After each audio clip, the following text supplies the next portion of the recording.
Okay, you guys, here we go. This is the Kern River Fly Shop Podcast.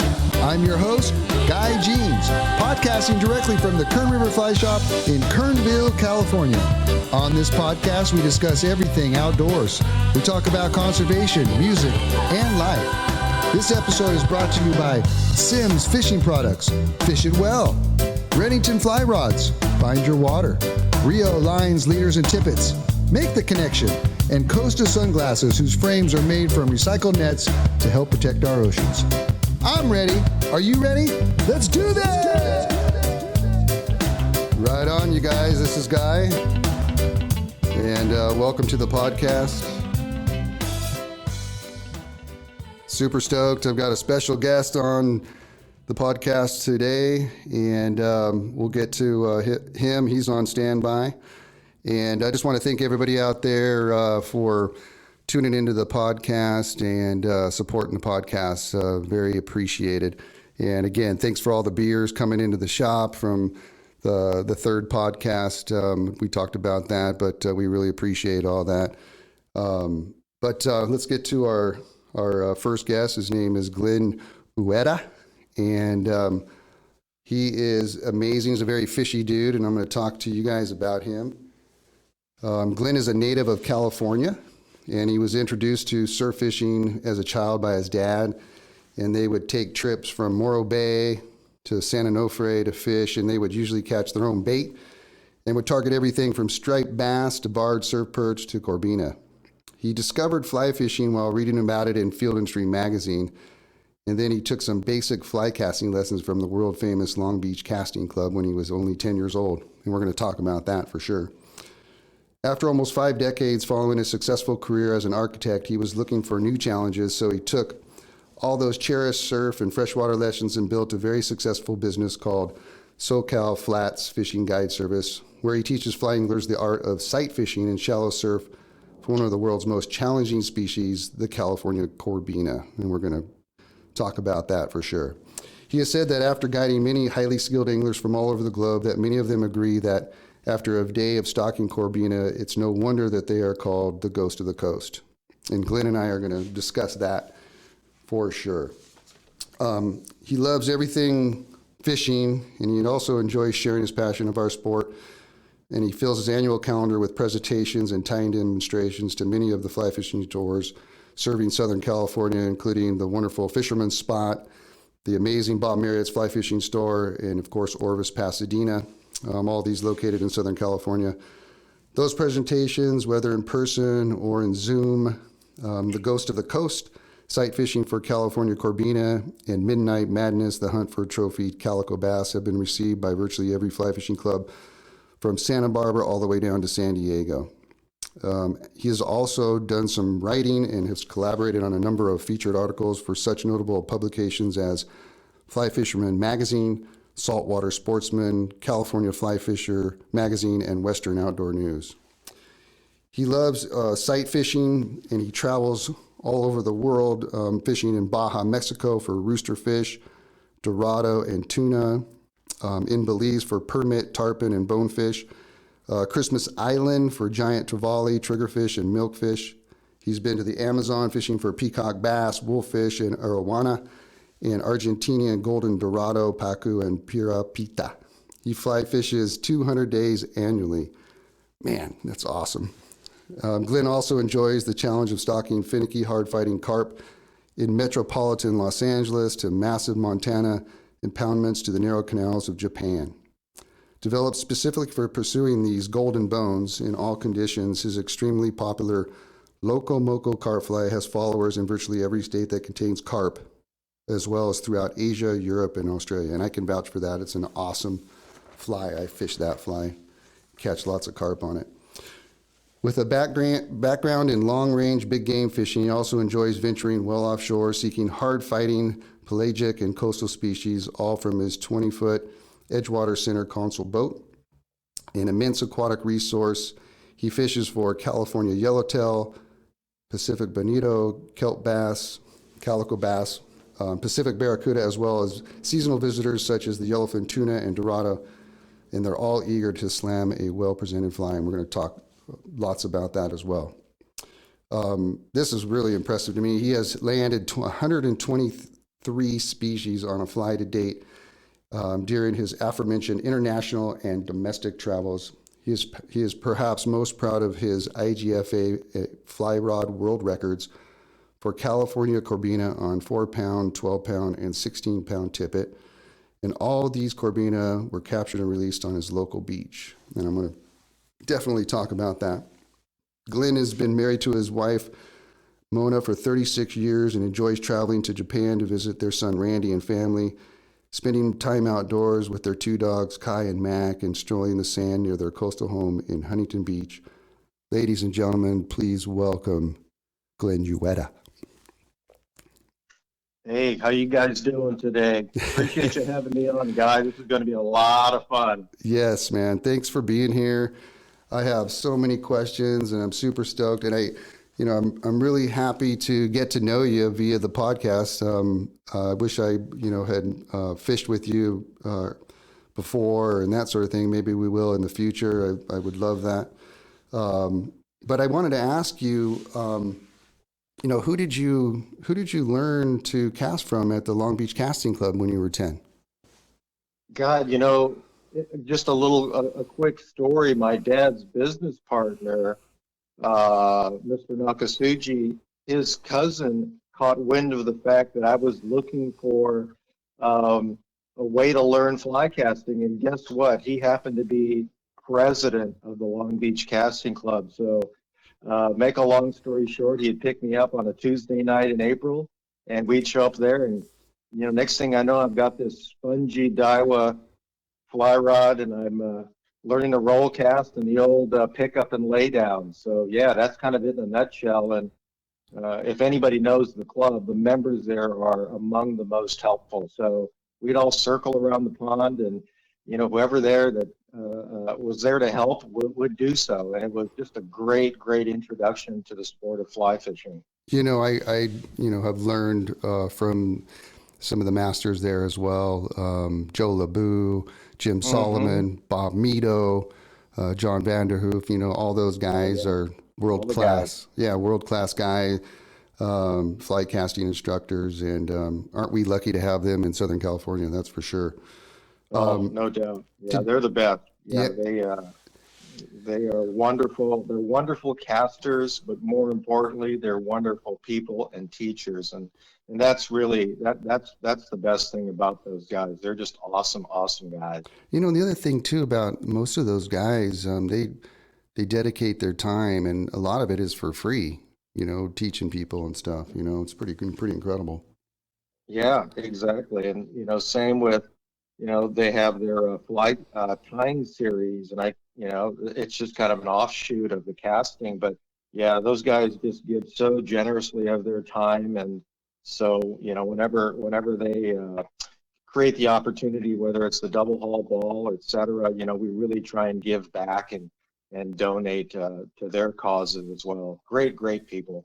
So after you learned how to fly cast, did it just kind of the bug kind of hit you, and you just kind of got going from there and fishing little ponds and stuff like that, or how'd that all go? Growing up in Gardena, we were fortunate to have this city park over, and I guess it would be Torrance. It was called the Alondra Park, and back then it was throwing a lot of the old Garcia Mitchell 300 and a hula popper and those things. So it was an easy transition to taking the fly rod over there and catching bluegill, and there's tons of bluegill back then, and quite a few crappie, and as well as bass. And it was funny because I think that's when I saw my first carp, and at age 10, I probably didn't realize I was looking at my future.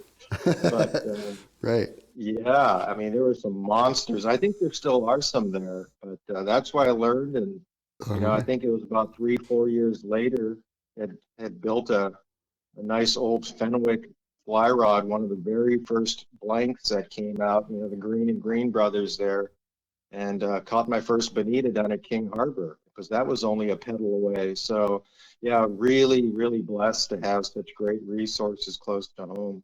So did you start fly fishing, and then was that exclusive? Did you just exclusively fly fish, or did you do other types of fishing as well as you were growing up, or were you just totally addicted to fly fishing, or was it just kind of both? It was really just any kind of fishing. And Hmm. I'm kind of like that still today, where, if I see yellowtail blowing outside my window here, I'll grab a jig stick, Uh-huh. and throw a surface iron, or, I'll do it all. I always feel like, the more you can fish, the more it informs all of your other kinds of fishing, which, and we'll talk about the Yeah. local moco and so forth, but that's Yeah. kind of where that grew from, the idea of developing a little fly that swam like a swim bait. But Right. no, we grew up doing mostly surf fishing. Didn't have a lot of money growing up, and so it was the one thing we could do on Sunday. And so, yeah, we'd fish everywhere. So I mean, we fished a lot around La Conchita. So it was great to see you Oh holding a yeah. class there Yeah, man. last weekend. I can remember standing right there on those rocks and catching barred perch, and Yeah. that was my dad's thing. He lived for the barred perch, and later on, venturing north to go get the stripers, and Uh-huh. rolling on down south to San Onofre, and we'd go catch the croaker. Nice. Did your dad get the fly fishing bug at all? You know what? He never did. Yeah. I tried to get him into it and all that, but yeah, it's just something he just never showed any interest in it. I mean, he fished big game, and I think it was his influence that got me into tuna fishing and yellowtail and all the other pelagics. He, fished marlin all the time off his buddy Bob's Chris Craft out of Long Beach. But yeah, that fly rod, yeah, I don't know. I don't know why he didn't pick it up, because I think he would have been just outstanding at it. I mean, he's just a great fisherman. Yeah, man. I mean, fishing with your dad, just going fishing, man, with him. And it must have been amazing because it was amazing with my dad too. You know. Yeah, there's great memories, right? I mean, just, Yeah. it's where it all began. And I look back at all the old photos, and it's just, I could see where I got the taking picture thing from. I can tell you that. I mean, every time he caught a good a good fish, he was snapping away. I don't know if it was a Yeah. limit of logs, or it was I was just looking at one the other day, and it was his best barred perch ever. I think he waded in at Wiley's. It was a 214, and I mean, he couldn't talk enough about that thing. And Squeaky Bob with that high pitched voice. Yeah. He said Bob was even impressed. So great times. Yeah. I wanted, before we go on too, I don't know if you remember this, but the fisherman spot down in Van Nuys was having a fly fishing exposition show type thing. And that's where they invite different guides and speakers to come down there. And you and I just happened to be on the Yeah, same day. And you were really, I yeah. had never met you before, but you came right up to me and you were, hey man, my name's Glenn. And I'm like, hey, and I knew who you were, but I've never met you before. And I wanted to say I really appreciated that, man. I thought that was really cool. No, I appreciate the opportunity to meet everybody there. For me, to be able to participate in such an event is just an honor. I mean, I consider myself a newbie to the sport, and like I said, I mean, conventional fishing was always my thing, but this fly fishing thing, I mean, every time I'm on the water or attending one of these events, and I mean, there was a connection there, buddy. I mean, Yeah. I'm big on energy exchange, and I could feel that. So it was great to finally meet you, and Yeah. yeah, we will fish. We're gonna fish, man. Okay, That's cool. Right one on. of the things we're gonna do. Yeah. I definitely want to go fishing with you. So yeah, in your bio, you talk about being an architect, and tell me a little bit about that. What did you design? And if you designed, what did you do all those Yeah, years? so you know, out of high school, just kind of a quick history. Out of high school, um, I'd take morning classes at back then we called them junior colleges, right? Yeah. So I was taking morning classes up till about 11 o'clock, and I had my rods in the car, so I could rush down there to Redondo and jump on the half-day boat right after class. I had no idea what I was going to do, but with my mom's help, she'd help direct my focus into a career in architecture, and career B minus student. Finally, I'm getting A's and loving what I'm doing. So flash ahead, 5 years later, graduate from Cal Poly Pomona and end up working at a firm in Rancho Cucamonga, uh, and they specialized in educational facilities, Oh, awesome. schools, everything from preschools to, projects we did on Stanford. So I was really fortunate to be there with a bunch of my friends, and we when I started, it took me two interviews, and I got smart for the second interview. I took out the earring, and I got the job. Classic. And, Right on. yeah, and so yeah, that was back in '84, and within a year, I knew that's where I wanted to spend the rest of my career doing meaningful work. Because prior to that, out of school, I was doing office buildings and just these anonymous boxes for corporations and things, and it didn't move me emotionally. It did, didn't move my soul, and so Yeah. got to doing fire stations and city halls, and eventually ended up with some great clients, becoming an owner of the place. And we had grown by then to almost 180 people with offices all over California. But yeah, it's funny to see projects that I actually helped lead. I mean, you drive over to Diamond Valley Reservoir, and there's Heritage High School right there off the highway, and same with some high schools over in Corona. Uh-huh. I love the high schools. I just love the bigger projects. They were just the most gratifying, and working with some really dedicated instructors and people that were committed to youth and to education and student achievement. So, yeah, I did that for over 30 years, and retired in, when was that? End of 2015, and started fishing full time pretty much. So it's like, well, obviously you're creative in designing, actual schools and high schools and stuff. It must be so cool to see that and then, design it and then see it built. Is that just the coolest thing? Yeah, it really is. Yeah. Just thinking back to my dad always gave us, he taught us to work hard, but it was my mom that really had the artistic skills and the creative. She could sew, paint, sculpt. I mean, you name it. I can remember being a kid and just creating things. We'd just take, pieces of wire and all of a sudden start twisting it into little sculptures and jewelry. And so I think Hmm. at an early age that helped influence my understanding of what was fun, and to see things manifest themselves, basically going from your mind and soul into your hands, whether it's rod wrapping or fly tying or designing buildings. Right. I was just destined, I think.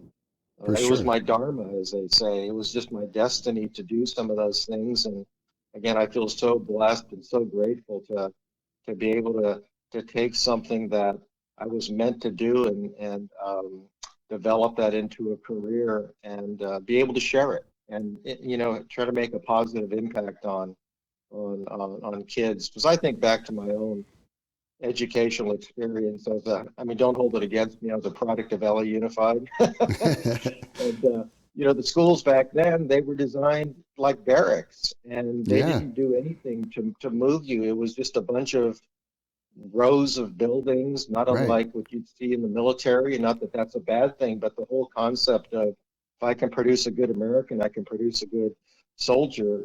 That they didn't necessarily equate. So we took it in a different direction as a firm, and really tried to. Every decision always answered back to, is this the best thing for kids? Is this the best thing to help create student achievement? And that was really our mantra. Yeah. Our my junior high, which was called Balboa Junior High in Ventura, looked like a jail. Yeah, yeah, It was bad. How funny. yep, yep. Yeah, So, times have changed. okay, so you retired and then you started a new business, SoCal Flats Fishing Guide Service. And how did you get inspired to do that? And how did that all go down? Well, so having to interview constantly for every one of these school projects against, usually 50 to 100 other architects, and then working with different professionals and so forth. There was always a lot of communication involved and so forth. And I was having a fair amount of success with fly fishing for Corbina. and being able to share that with some of the local fly shops that I patronized, and all of whom, I've become close friends with, all the people that work there do such a great job. They said, why don't you start doing some of these seminars and always looking for new challenges? I said, oh, sure. So, 5 years ago, I can remember doing my very first Ghost to the Coast seminar. And after that, folks would walk up and they were asking, well, do you guide? And I said, Uh-huh. no, it's not something that at this moment I'm interested in. And then I gave it some thought, and I said, there's another challenge. Heck, I've had a chance to fish with some of the most talented, amazing people in the world, whether it's, Elias Griffin or Solomon Murphy in the Bahamas, to Bruce Leslie in Belize, to Tanaki on Christmas Island, and everybody else in between. I said, there's a lot there that's been retained, and maybe we want to go ahead and bring the application part to the theory part. If the theories store presentations and club presentations, let's just go ahead and take this to the water, and that's really where it began, and it's been fun. Again, you meet, as you meet some wonderful people Yes. out on the water from all facets of life.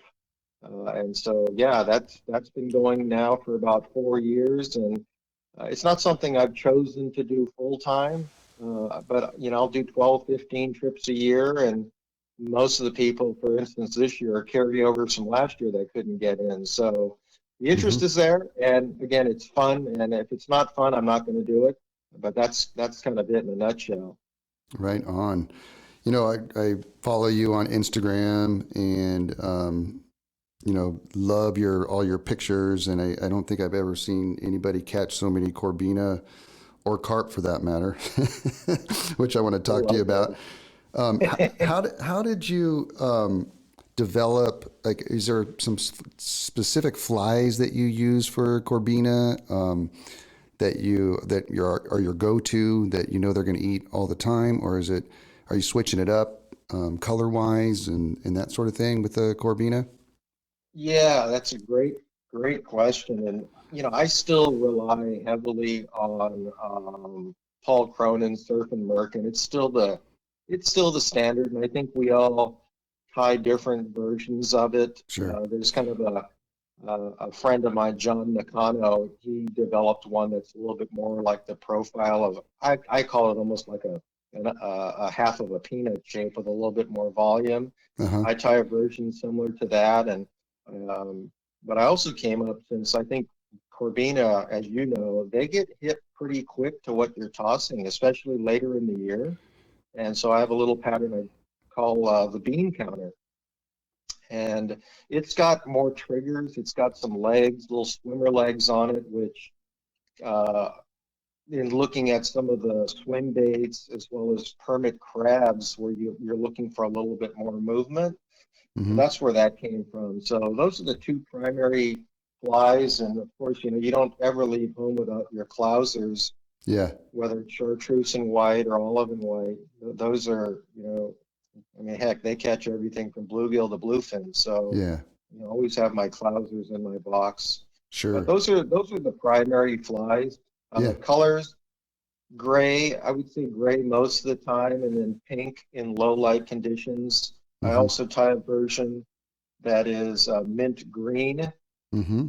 which works well under certain circumstances. Again, low light or heavily pressured fish, just giving them a different look. And Hmm. that one's worked out pretty well too. We past 2 years been testing out different shades of green, and that one's worked well. Yeah.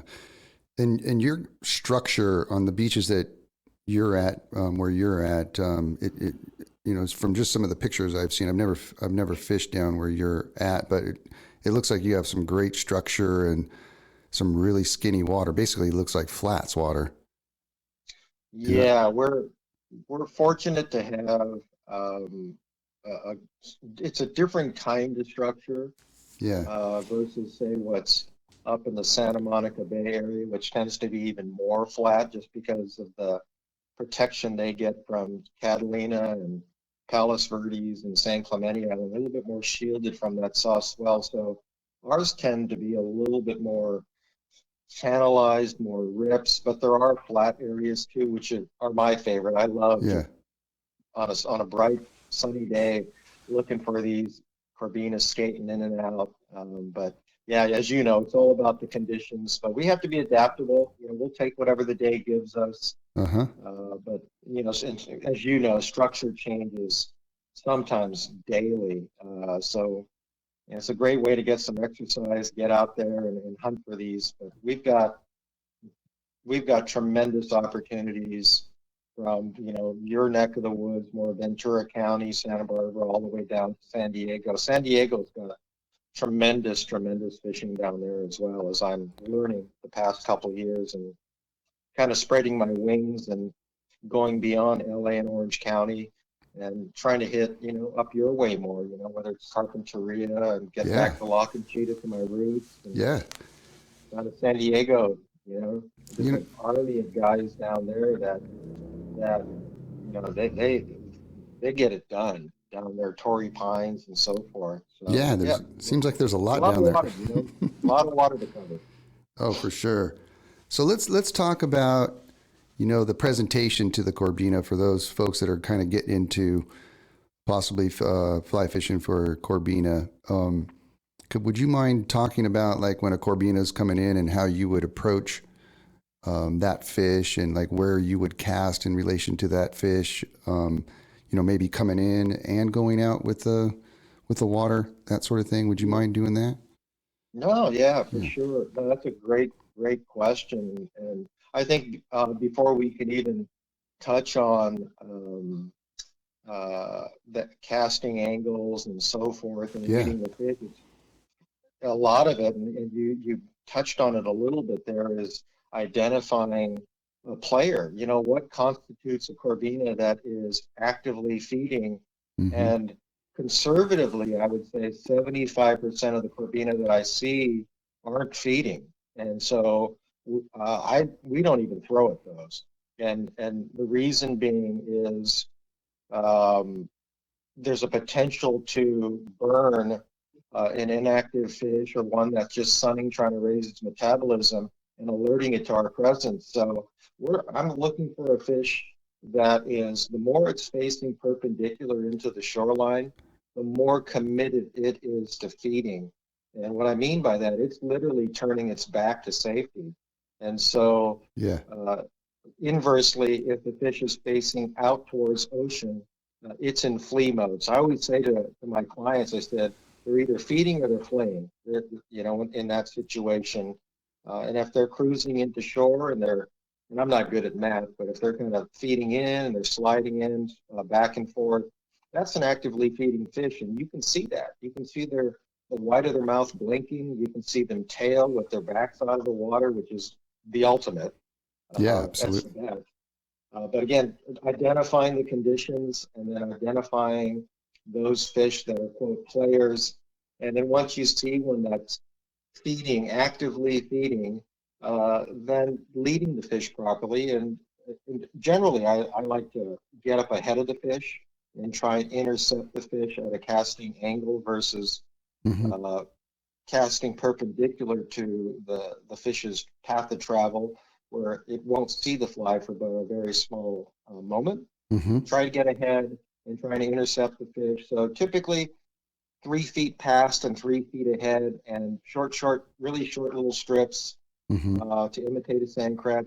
As they say, trying to be the crab or match the hatch. Try and capitalize on how that bait or how that food source actually moves. Nice. I love it. So what size rod do you like to use in the surf? That's such a great question, and Yeah. I've actually now I'm using a 5 weight. I'm using an Orvis 5 weight H3F 5 weight and a little Galvin grip 5 smooth waterproof drag and a full sinking line. Uh-huh. There's a number of them out there, and the one I'm using is a scientific angler's thing, but a Yeah. 5 weight's all you need.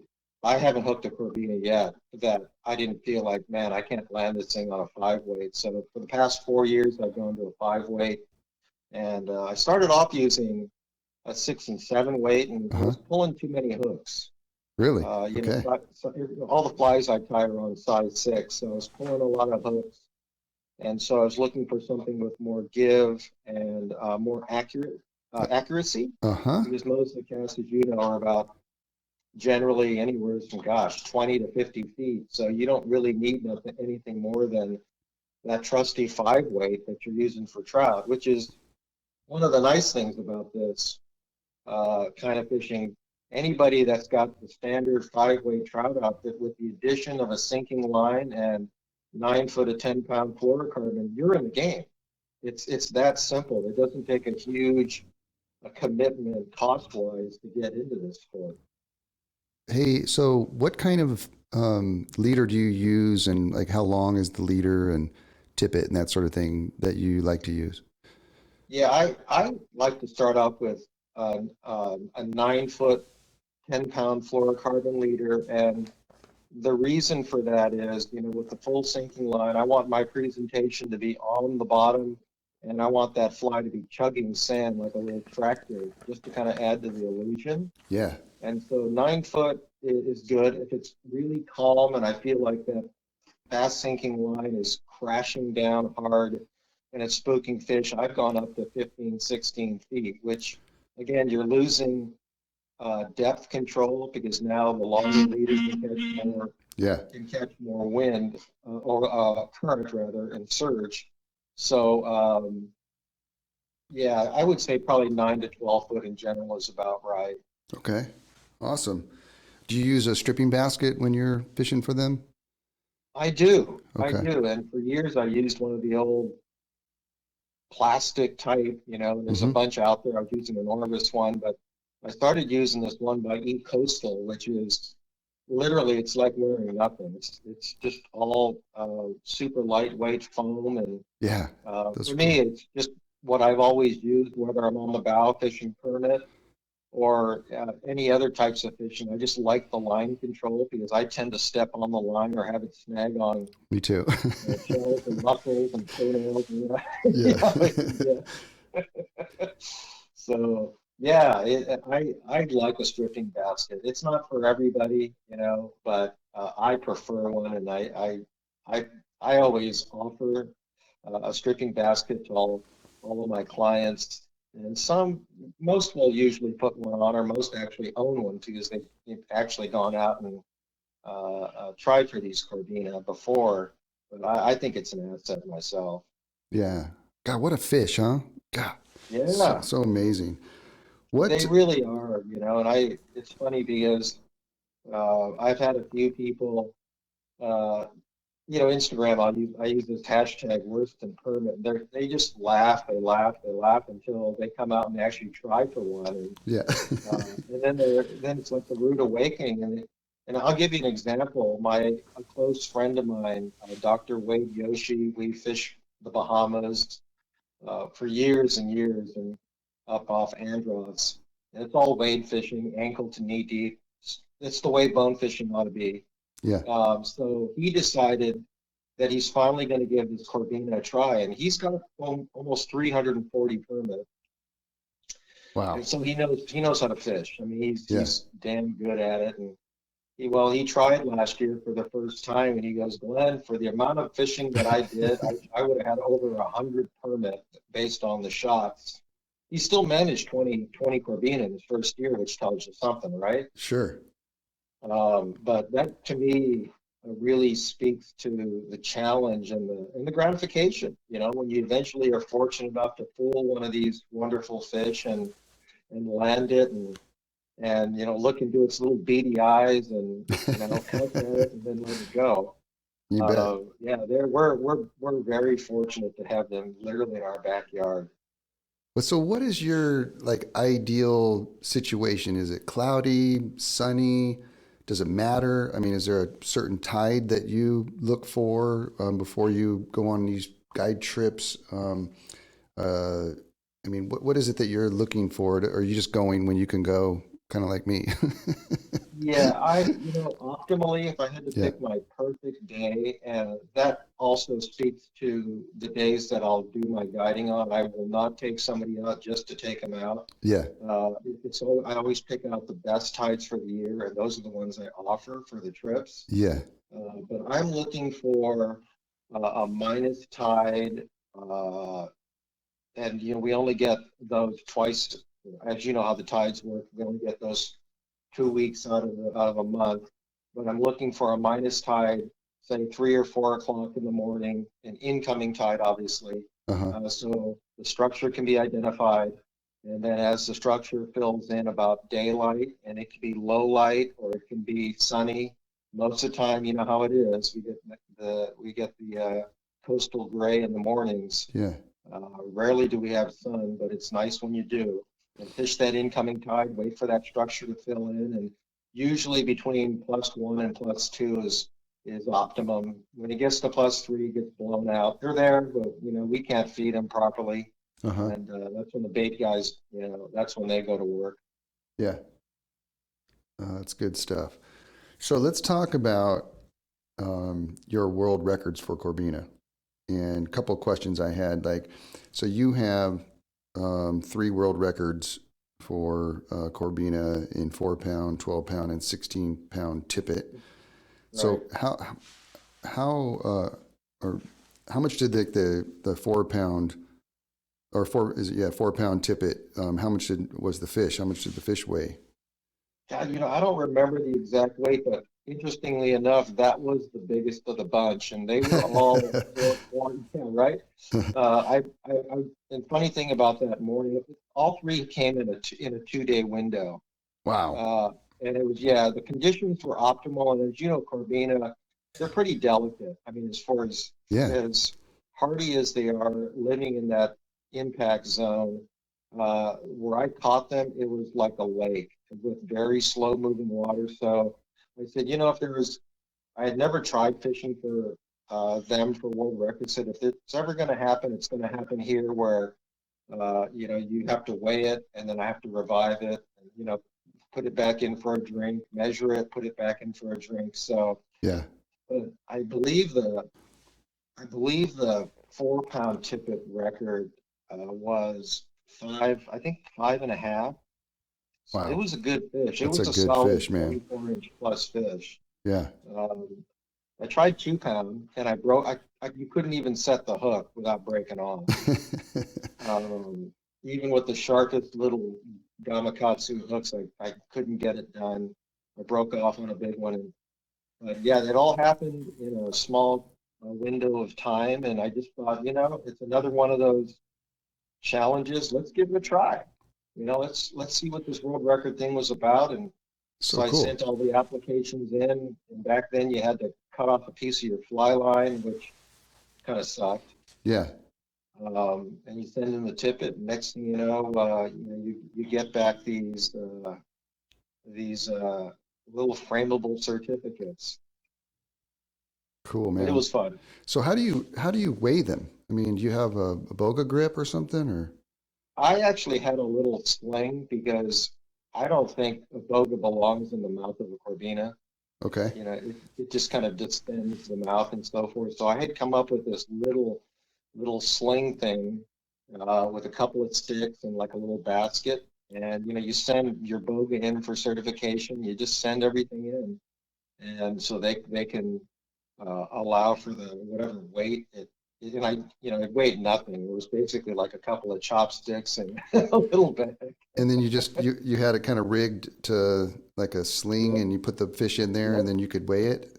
That's cool, Yep, man. just kind of like a miniature version of what you see the guys catching muskie with, Yeah. the muskie sling. Just kind of the same thing, and cradle the fish versus you know, Yeah. uh, I get it. what I think could potentially hurt the fish. And who knows? Maybe I was being overly sensitive, but I just thought it would be an appropriate way to do that. So you just send the whole package in, and a month later they get back to you. It's either a yay or a nay. So do you have to have like a witness there with you and helping you kind of a thing? you don't, and that Uh-huh. was the thing. Yeah, that was the thing about it. As long as your photographs or all your documentation is thorough Uh-huh. and your measurements are all there. I had actually ordered up one of their little kits back then. They would give you this little waterproof tape measure Yeah. and so forth. So it's authentic. Uh-huh. Versus raiding the tool chest and whipping out the big Stanley.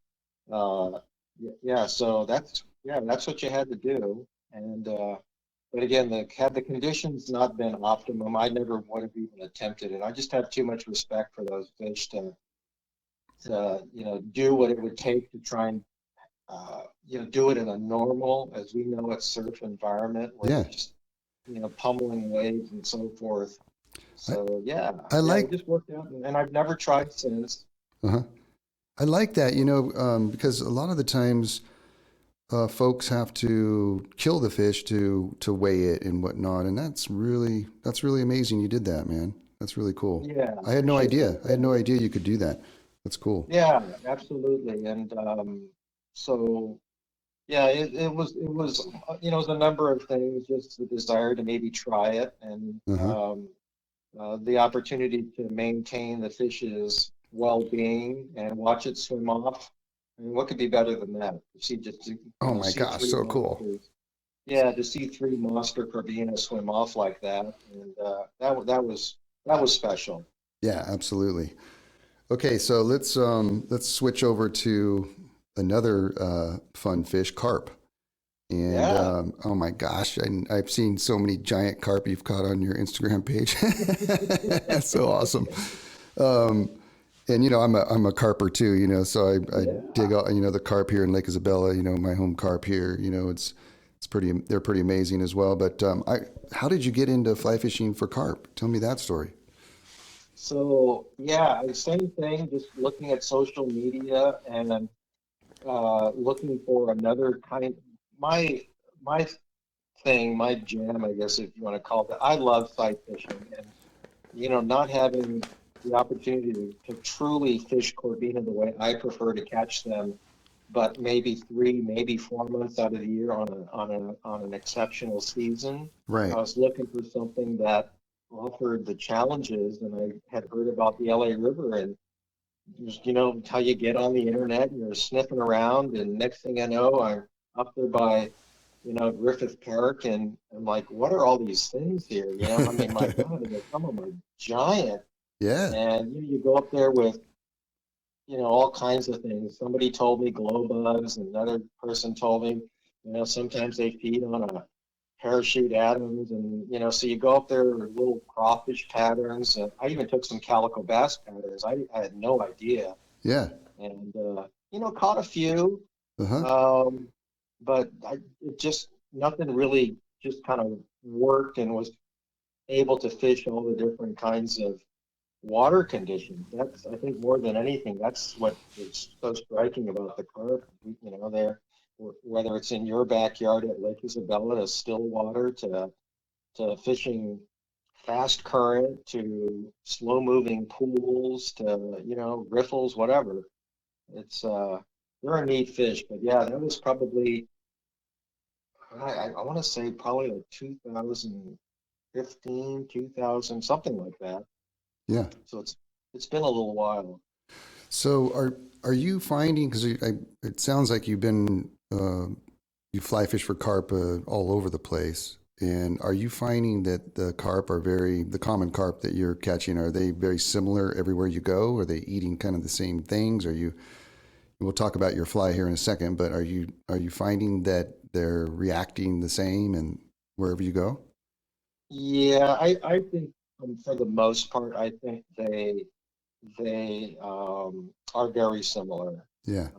Whether it's in Japan, you know, my son, they had a garden right there near some old ancient fitted stone channels and canals there, and I see them down there, tail up, nose down, and they're mudding, and or it's at the Blackfoot Reservoir, world famous Blackfoot Reservoir there in Idaho, where they have giant mirrors to our fish right here. Yeah. I think they all are similar, and again, getting back to identifying players. Because as you know, those sunning carp, you might as well just go have a beer. Right? Um, yeah, right. I mean, those things just have no interest. So yeah, I think I mean, the food source might change, but I think the way they feed is very similar. Yeah. Um, and they require, a lot of the same techniques that we use for corvina. Maybe you don't cast nearly as far, Right. but a lot of the stealth Yes. and and and uh, tackle preparation, making sure your knots are all, especially with carp, because carp, they pull so hard, and so everything's going to be tested. So everything's got to be really good quality knots and connections, and everything's just got to be just right. But I think, honestly, I think they're even at times more spooky than a Corbina. I mean, that Yeah. first cast for a carp's got to be, it's your chances go down 50% every time you represent that fly. You know, one You of know the how they are. one of the neat things that fishing for carp in different places and stuff.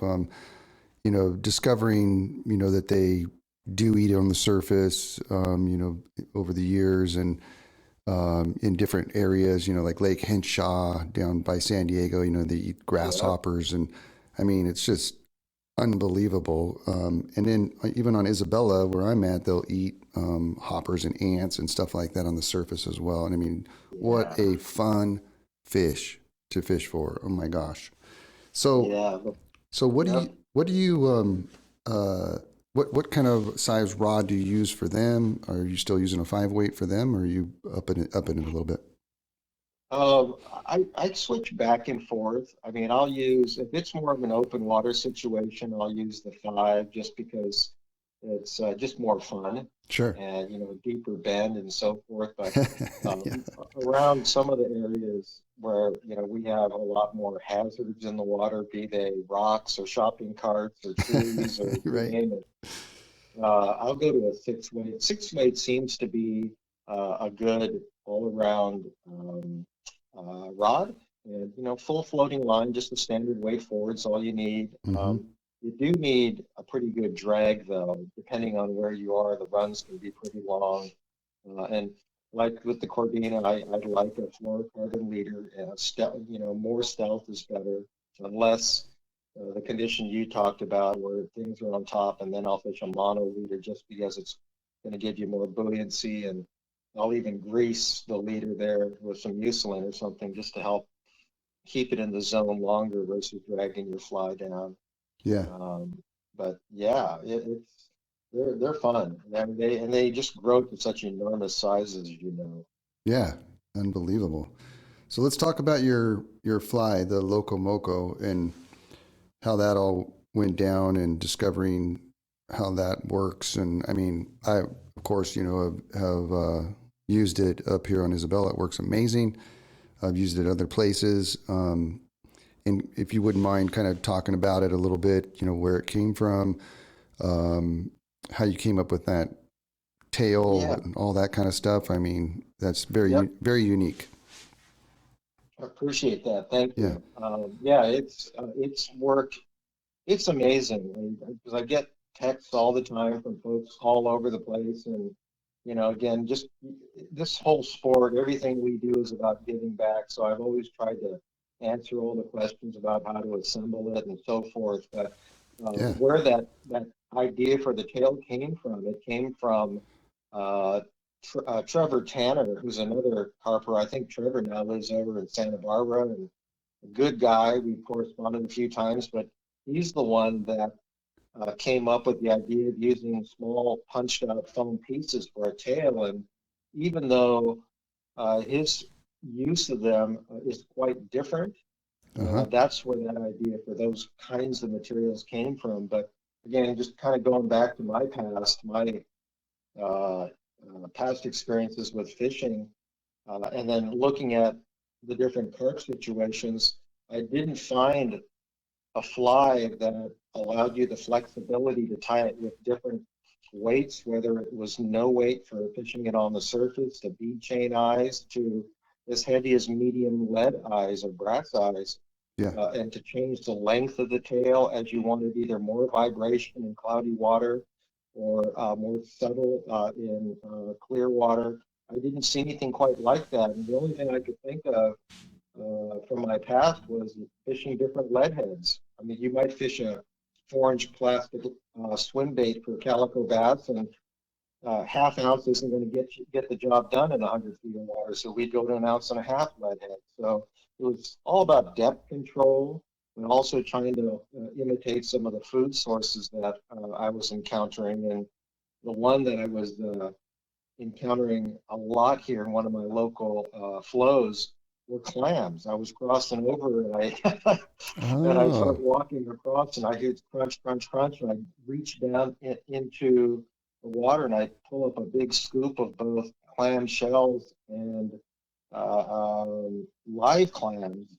And I'm stomping there in the middle. All of a sudden, these carp start coming right up downstream below my feet because they could smell them. And I'm like, hold on a second, we're on to something here. And so that's where the original idea for the length of the tail and the kind of movement came from. yeah. But then looking also at, trying to create something lead head like is what led to the Loco Moco. And then all the different color variations, there's an infinite amount of flexibility Yeah. with whether it's the white and tan with orange tip. That's my go-to color in most waters. I'll start with that. Uh-huh. On a recent trip, we were going to black and yellow, but the water was kind of stained. And so, uh, green and yellow works when they're up there gumming moss. We go to orange and brown when they're on crawfish. Uh-huh. But yeah, it's a fly that's really flexible. I've got a guy over there in Utah, and he uses purple and tan, and he kills them. So who knows? I But mean, is it's a it, fun fly. It's yeah. more crafting, It Uh-huh. was as friend Dave Valadez would say, it's more like man crafts than perhaps fly tying. But there's no rules to fly tying. Yeah, I mean, There's no rules, and so, but exactly. it's been fun, and it's been a successful pattern, and so to see everybody catching fish on it, that's probably the most gratifying part for me. For sure. What do you think? I mean, why do you think that pattern works so well? And I mean, I've seen, when the current is moving and that sort of thing, and then that tail just kind of stands up because of the foam and it moves around. And I mean, is that kind of a clam thing that the clam is coming up and has that kind of a deal going out? Or, I mean, what is it that you think makes that thing work so well? Is it just the different pattern on there? I think it's the action, but Yeah. also the fact that it stands up off the bottom and it's noticeable. And Mm-hmm. at the same time, for the most part, I think it's a pretty innocuous and unthreatening profile. I Mm. mean, there's nothing more unthreatening than a glow bug, Right. but just because it's, just it is what it is. Yeah. But I think with that little foam tail, it looks enticing. It must, aside from the clam snorkel, I can't think of anything it directly resembles. And I've seen Yeah. people add rubber legs and so forth to it, and Sure. additional more, hairy like dubbing and sculpin wool and all that. But yeah, it must imitate maybe a leech. The black ones where Sure. we were fishing. I could easily see it imitating a leech. Yeah. But yeah, they just seem to go for it. Yeah, that's for sure.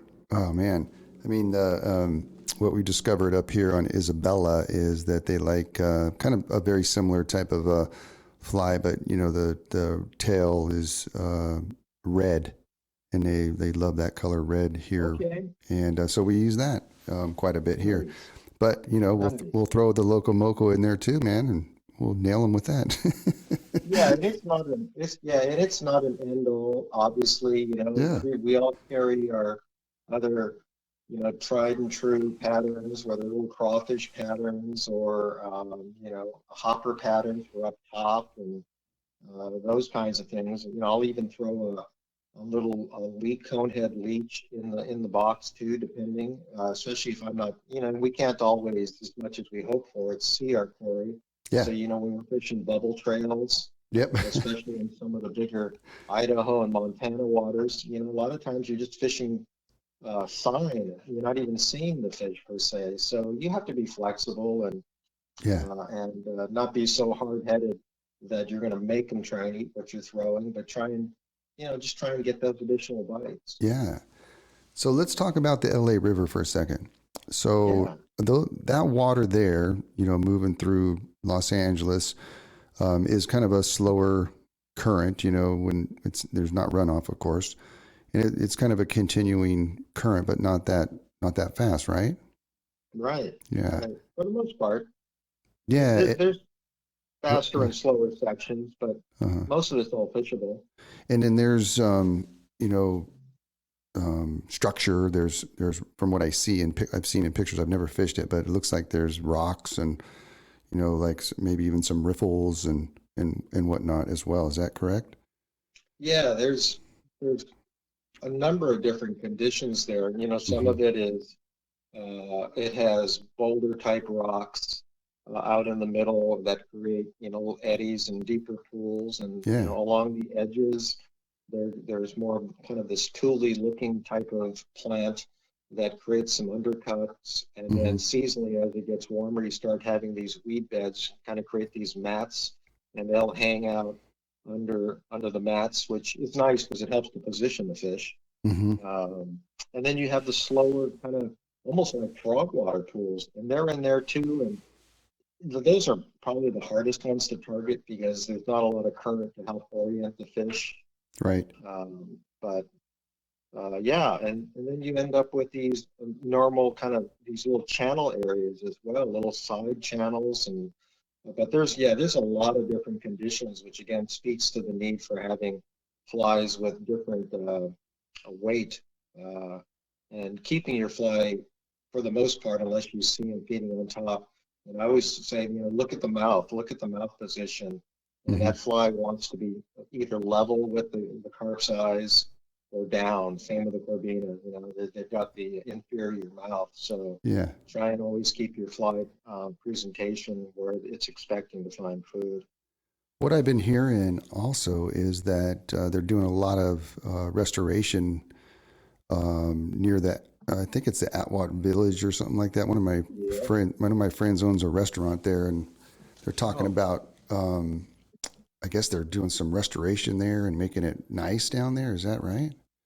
yeah. I haven't been following it too closely. Uh huh. I get a couple of emails from different organizations, but yeah, it's been years. I can tell you that because it was one of the perennial projects when I was at Cal Poly Pomona to turn the LA River into this scenic park, almost French or European like, where it would become not only picturesque, but it would also have some sporting elements in it, from Yeah. kayaking, canoeing to whatever. But it's been in the works forever, and Uh huh. I think the current mayor, he's probably been more actively involved with funding some of that development, but it's been ongoing for quite a while. And I mean, recently there in Atwater, there's been a couple of bridges added. I know there's a horse ranch there right below Atwater Park, not a ranch, but a place where people keep their horses, a stable. Uh huh. And I think they help to fund some of the improvements. And as much as I think that's great, it's also, of course, the degradation to the habitat for the carp. It's not been good. Oh, I see. Um, yeah, it's not been good because the foundation work, the displacement of natural habitat with these huge concrete pylons. And I'm Oh, sure everything will grow back. It's all cyclic, sure. but I know it's not quite the place it was, the way it was before some of those structural elements were built. But there's still a lot of carp there. That's the amazing thing about them. They're resilient, and folks are always I'm always surprised at how adaptable they are. I mean, we always joke, um, you know, if something catastrophic were to ever happen, I think there'd be three animals left on this planet. They'd be coyotes, cockroaches, and carp. And Right? For sure. I mean, those are I think that really just kind of speaks to how amazing they are, and they truly are. I mean, they're a great fish, and I think, as you know, it's great to see the rest of the fly fishing world starting to recognize how Yes. wonderful of and challenging they are as a fly rod target, as a species. Yes, absolutely. So I'm going to switch gears now to saltwater, Yeah. if you don't mind. And, I see pictures, of course, of you with these monster calico bass. How did you get into fly fishing for, calico bass and sand bass and other species, inshore species? Would you mind talking a little bit about that?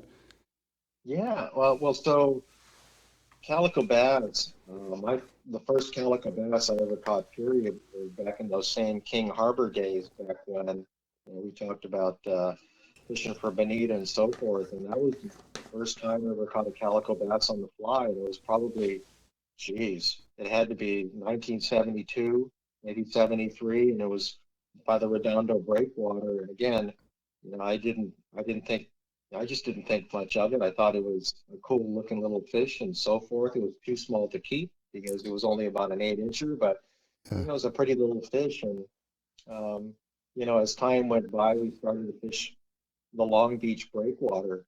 yeah. Back in high school, my dad had purchased a little aluminum boat, a little Valco. I think it was Lake Peru had lost its lease because there was a boating accident. So we went there and paid $75 for one that had been driven up onto the shore and got it repaired. And so my high school buddies and I, we'd go fish Long Beach Harbor, and we fished them with plastics back then. We used Daiwa Millionaires and Scampies and Mr. Twisters, and flash ahead now to probably, it's probably been 15 years now that I've been fly fishing the calicos, probably more seriously in about the last five.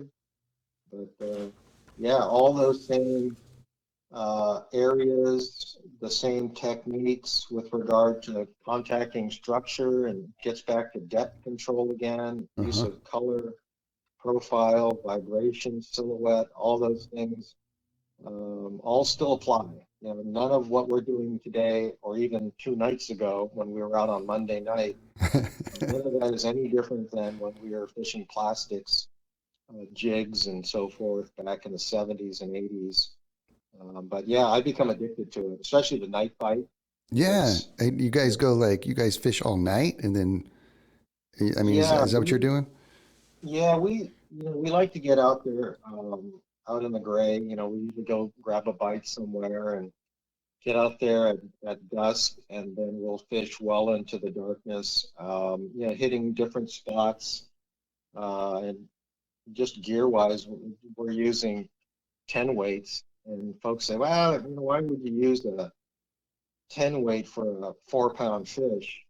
Well, the neighborhood is where they live is just hazardous. I mean, it's just jagged rock and it's kelp. And I've talked to divers, and they said they go around in there and they see the bigger calico bass are all backed into these caves and they're facing out. And so, you've got to put the wood to them. You get that tick or that rod jarring strike, and you gotta power them out.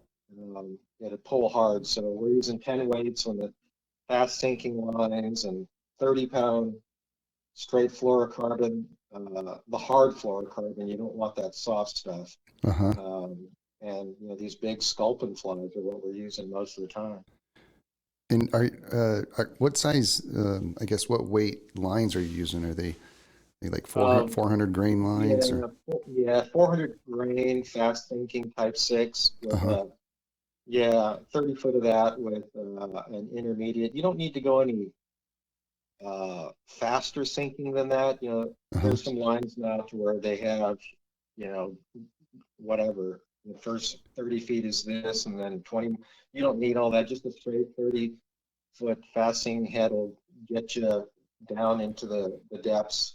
Uh huh. It's only about probably 50 feet 100 feet out away from the rocks, but we'll fish that entire water column. But the key again is to just kind of keep that fly in the zone where they're expecting to find food. And if you can get out there on a night where you've got really good surge, good swell, and we had a little bit of push Monday night, but right now we're kind of in that weird time of year where the northern storms are all pretty much gone, and now we're starting to look for tropical pushes up from Mexico.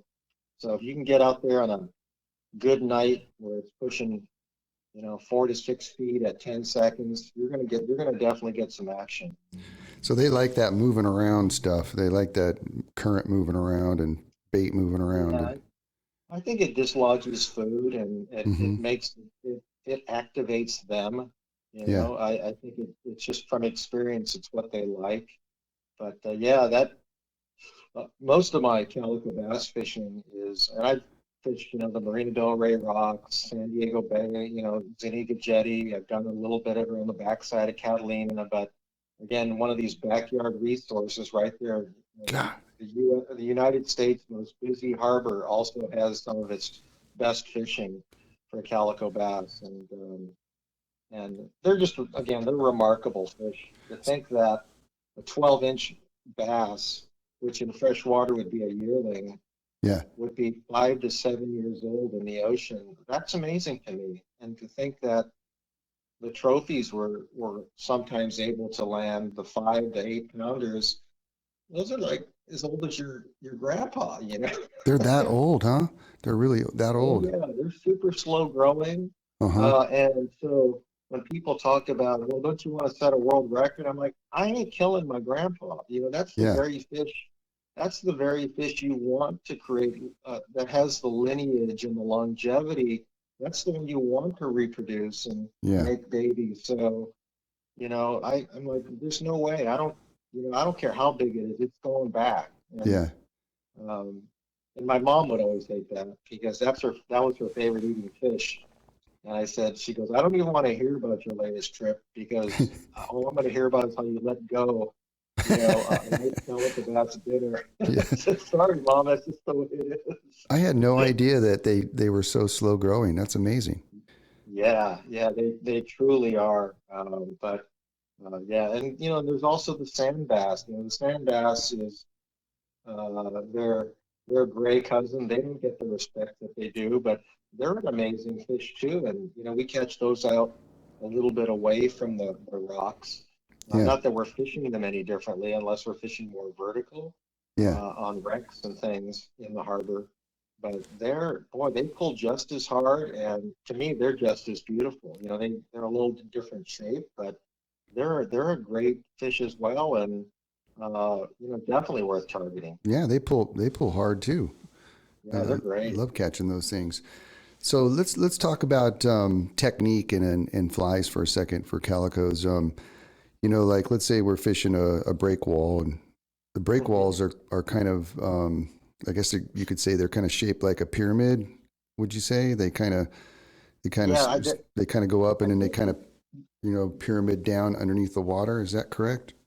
yeah, they're actually the best description I ever read was they're like a prism laid on one side Uh with huh. this long Play-Doh like triangular extrusion, and it's 8 miles long, from the Cabrillo Lighthouse Yeah. all the way to the Long Beach end where the bait receiver is. So you got 8 miles of this, but uh, as we know, nature being what it is and construction techniques being what it is, all the rock is from Catalina, and it was built over the course of a few years, and a large part of it was to help keep some of my invading relatives from coming into LA Harbor and creating havoc, and so that's why you have these narrow openings so they can mine those areas and supervise them to keep submarines from coming through. So I a little see. bit of history there. Oh wow. But yeah, so you've got this very irregular surface. Well, over the course of the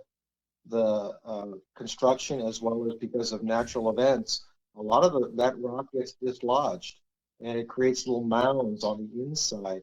And Mm. those are the kinds of areas that with our sonar and from experience, those are the areas that we're looking to consolidate our efforts on I see. because they create little current breaks, they create a little bit more habitat, Mm. perhaps a little bit more kelp is more likely to grow there. But regardless, it's all about depth control. So Yeah. the flies we use most of the time, at least I do, are uh, using a 2.0, like a Gamakatsu B10S, nice big hook, sharp. It's fine wire, but really strong. I've yet to straighten one out, even on a snag. Um, and then using the largest size Flyman sculpin head, and we go a step further and powder coat them. Oh, wow. So there you can take a heat gun and heat that up, and the same powder coating that people use for lead heads and other types of things, spinner bodies, whatever else. You can use. We like my favorite colors are orange, the bright orange, red, and so once in a while using like a glow color. And I honestly haven't noticed any difference using glow, but those Uh-huh. are my favorites. And then using a big rabbit strip tail about 3 inches long and some SF blend. I mean, name your favorite synthetic. You can use EP, SF blend.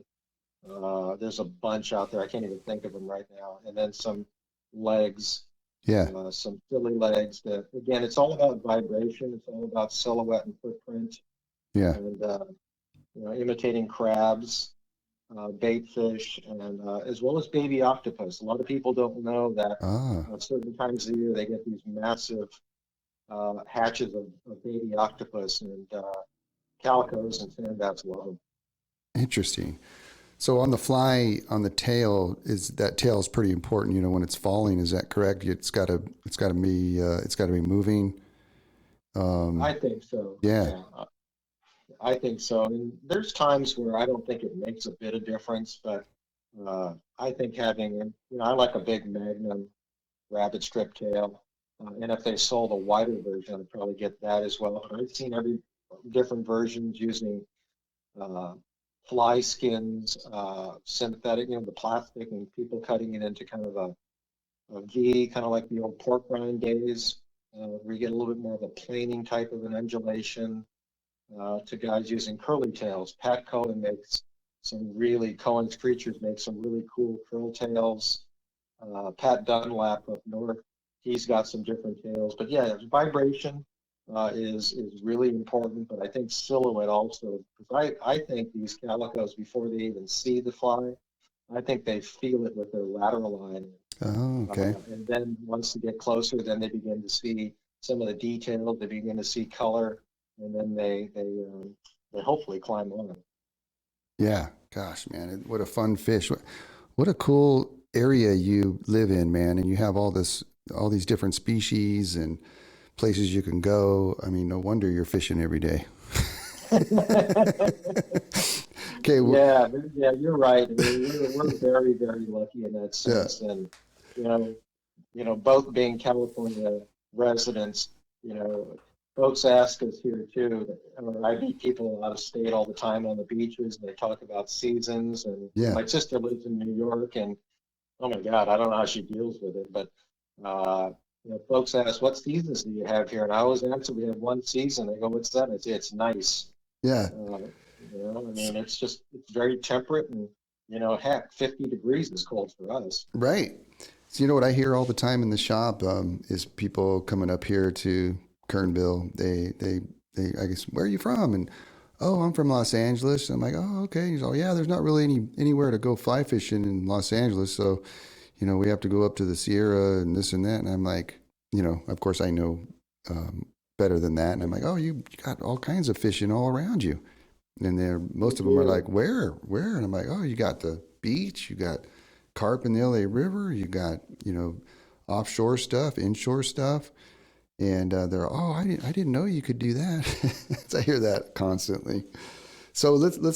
let's talk about one more thing, and that is the offshore stuff. I know you take your boat out there to Catalina area and fish out off there. And, what are you mostly fishing for out there? Most of the time, and most of that fishing for us is done between June and maybe November. A lot of it's bonita fishing. Oh, The okay. good old bonita was the first pelagic that uh, I was fortunate enough to catch, whether it was on a fly rod or on a crocodile or spoofer or a crappie jig. It's always going to be one of my favorite fish, and everybody wants a yellowtail, but I got to tell you, man, a good bonita, it'll put a smile on my face every day of the year. I mean, I love those fish. You know, as they say, they're California's, it's God's gift to California saltwater fishing. They really, with the anchovies back now in force, that's the reason they're back. It's all about food source, and so Catalina's great, and I mean we catch them off the coast here too, but Hmm. not as frequently as Catalina. They're there year round now. There's a resident population, Wow. and yeah, and it increases at certain times of the year, especially during the summer, uh, which also means there's a lot more sea lions. But Yeah. but that's a whole nother show. Right. Um, Right. but yeah, and then we fish for the yellowtail. That'll always be kind of the I don't know, man, it's kind of like the gold medal for Catalina. At least for Yeah. me, it is. As a small boater, Sure. we'll catch yellowtail a lot of the same areas, but they're great. And every year we hook big yellowtail that we can't stop, Hmm. and so that's what keeps you going back. Yeah. But Oh, it's fun, and it's not that far to go. I know We how. pick our days. How Uh, long of a boat ride is it out there to from where you're at? it usually takes about an hour and 20 minutes or so. A little further if we're running to the west end. Uh-huh. Um, but yeah, and we'll fish both sides. Um, the back gets much less pressure, but we'll go where the fish are. You Sure. know. So Yep. have you ever been out there and then gotten trapped and you know what I'm saying? Like the swells came up so big, you're just like, oh my gosh, I don't know if we can make it back to the harbor kind You, of a situation. you know, haven't had that happen. Knock on the wood. Yeah. But one of the things that I would encourage every boat owner to have is vessel assist, Sure. and it's the boat owners auto club, and I'm sure that's what the commercial even says. Yeah. But yeah, to have that, just knowing you have the ability to be towed in, it might take them 3 hours to come out from Long Beach to get you, Yeah. but to know that there's somebody there to come if you had a mechanical catastrophic failure to come get you. That's peace of mind. Sure. I've had a couple of instances where one of them where my fuel sending unit was off, and I didn't bother to. I don't know if it's a maintenance issue or not, but I've had a couple of instances, but never to where I felt like I was like in serious danger. um, so they'll Yeah. come out and they'll bring in a couple gallons of gas, and they'll get you to the next stop, so to speak. But more importantly, it's rare that the weather ever comes up the way you might think. Yeah. So we're very selective. My boat's only 20 foot long, Right. so they're really seaworthy. But at the same time, your body can only handle so much pounding as well. And at 62, That's for sure. at 62, I don't have it in me anymore. It takes 2 days to recover after a rough ride back. Yeah. But we try and pick our windows, so we're always looking for uh, something 3 foot, 3 foot swell at a minimum of 10 seconds. Anything longer than that is better. It'll be flat enough to run. Uh-huh. But yeah, and the wind just as well. We're always cognizant of the wind. I just won't go out if it's really windy. No matter how much I love to fish, I'm just not going to put my passengers and myself at risk. Okay, cool. We've been talking for a while, but I have one more question. And with my show, I always ask people, what music they're listening to these days, if anything, or if it's not anything, it's not anything. But I always like to find out, because I'm a musician and I love all kinds of music, every genre basically. But have you been listening to anything lately, like that you enjoy? I my the most fond memories I have in terms of a time when I was really listening to a lot of music was the '80s, and I love the Talking Oh, Heads. right on, right Yeah, I on. love the Me too. Talking Heads, and I know Speaking in Tongues got a lot of airtime Yeah, because you can tap your toe to it, yeah. but I really love Remain in Light, listening to the Great Curve and all the polyrhythms. I love that. David Cool. Byrne's a genius. Yeah, for sure. Uh, yeah, so I'm really enjoying listening to that, and not to knock Speaking in Tongues, and that's a great album as well. But I even caught myself listening to David Byrne on kind of a solo mission. There's some Mm-hmm. YouTube videos where he's done in Austin, Texas, and he's got Mm-hmm. a different band with him, I and saw that they got too. some. Yeah. Isn't it great? Yeah. It's cool, Oh, I man. loved it. It Yeah. was great, and just once in a lifetime, and life during wartime, all those. I mean, I'm a big Talking Heads fan, and right there behind them, I've always loved Depeche Mode. Oh, cool. I've always loved that whole pop synth type sound, and Uh-huh. but then once in a while, I'll grab my iPod, believe it or not, it's still working. I'll grab physical graffiti and listen to Led Zepp. Awesome. Right Yeah. on. So wait, so did you grow up in the 80s or how old are you? Well, I'm 62. 62? Okay, Yeah. so let's see. So yeah, you're total 70s going into the 80s Yeah. there. Yeah. So I mean, I still remember, Tull and Zip and all those guys, and Yeah. hearing, Bad Company in Boston and all Oh those yeah. guys come up. But I think in the '80s, I really enjoyed listening to all them, and New Order. I love them as well. I like a lot of that danceable stuff, and I think it's Sure. because a lot of the best times we had was in the club. Right? Absolutely. I love all that stuff too, man. I could listen to all those new age bands, when they first came out. I remember, I'm a little bit younger than you, but I remember when Devo first came out. Oh my Oh God. yeah, Remember that? That was like just a yeah, craze. It was so yeah. cool, all the synthesizer stuff and everything. People were wearing Oh, it's those great. red pots on their heads. Yeah, yeah, exactly. Yeah. The whole freedom of choice thing and Whip It Yeah, and that's right. yeah, Yeah. well, great times. Yeah, they're just deadpan looks on their faces in their videos. It's fantastic. Yeah. Well, Glenn, I really want to thank you for being on the podcast and, you know, um, getting to know you. And oh my gosh, I learned a lot just from your knowledge of all the different species and your setup with rods and your flies and your history. So when are we going fishing, man? Yeah, right. I need to get up there. Yeah, you guys. Oh, When I get back I'm going to go down and spend a week with Gary Boa on the oh, are you? 29th. Oh, you are? Yeah, Oh, we got tell. COVIDed out. Yeah, we got COVIDed out last year, but so Gary is able to get me back for a week. And Gary's a good friend. And Yeah, man. so Well, yeah, I tell want him to. I said hi too, man. Oh, for He sure. grew up in Ojai, and he was real instrumental in helping me get started with fly fishing back in the day for sure. He's a good dude, man. Yeah, Gary's good peeps, and the whole Lucero clan and everybody down there. He is the man. I mean, I've not fished with a better host Oh, than him. Everything just runs like clockwork, and but more importantly, the whole vibe that Gary creates down there for his guests, and it's just really family oriented. It's friendly, and whether you're a veteran or a first timer, he just makes you feel like he's known you his whole life. I yes, appreciate that. for sure.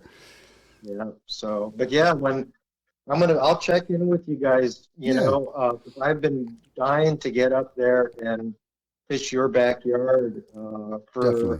a couple 3 years now. It's just I hear about it, and I'm hoping it's on, when I get back. But definitely want to come up for a couple of days. Yeah, come up, man. I want to come down there and fish with you too. Oh, for And sure. whatever species, it doesn't matter. Yeah, yeah, Just go fishing. yeah. Let's do it, man. Right on. Well, thanks very much, Glenn, and I will catch you guys all next time on the Kern River Fly Shop podcast. Glenn, we'll catch up again. Hey, I appreciate the opportunity, Guy, and you have a great rest of your week, buddy. All right, bud. Talk to you later. Okay, catch you later. Bye.